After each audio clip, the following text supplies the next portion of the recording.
ఇప్పుడు మనకు కావాల్సిన చికెన్ కైమా బాల్స్ని ఏ విధంగా చేయాలో చూద్దామండి. ఇప్పుడు ఫస్ట్ మనకి చికెను కొద్దిగా సాల్ట్, పసుపు వేసుకొని పెట్టుకోవాలి. తర్వాత అందులో పప్పుల పొడి, మిరియాలు, అల్లం వెల్లుల్లి పేస్టు, కారము, ఉప్పు, గరం మసాలా వేసుకొని దీన్ని మిక్సీ పట్టుకోవాలి. కొద్దిగా అంటే మళ్ళీ మెత్తగా కాకుండా కొద్దిగా ఒక మాదిరిగా పెట్టుకోవాలండి. తర్వాత ఆయిల్ తీసుకొని చేతికి రాసుకొని ఉండలుగా చేసుకోవాలి.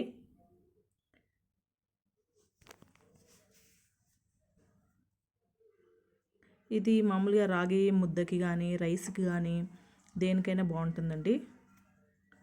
మేము ఎప్పుడు ఇలాగే చేసుకుంటుంటాం. పిల్లలకి చాలా ఇష్టం ఇది. ముసలి వాళ్ళకైనా కూడా ఈజీగా తినొచ్చు. ఒక బాండి పెట్టుకొని ఆయిల్ పోసుకొని అది వేడైన తర్వాత ఆనియన్స్, పచ్చిమిర్చి, అల్లం వెల్లుల్లి పేస్టు వేసుకొని కొద్దిగా ఫ్రై అయిన తర్వాత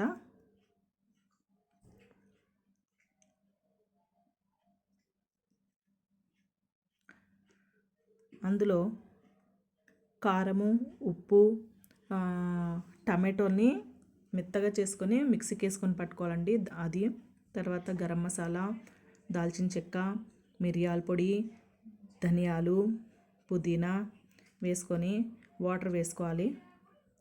వాటర్ వేసుకొని కలుపుకోవాలండి. కొద్దిగా బాగా కలుపుకోవాలి.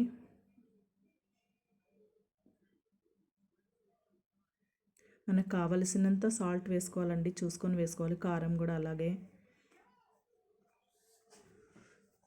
నేనైతే కొద్దిగా తక్కువగా వేసుకుంటాను.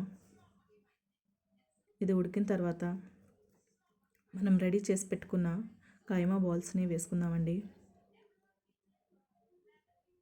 ఈ కైమా బాల్స్ కొద్దిగా బాగా ఉడకనివ్వాలి.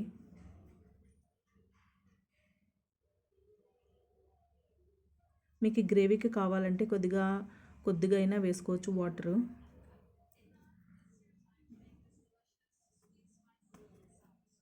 బాగా ఉడకనివ్వాలండి. మూత పెట్టుకొని ఉడకనివ్వాలి. తర్వాత మనకు కావలసిన చికెన్ బాల్స్ రెడీ అండి.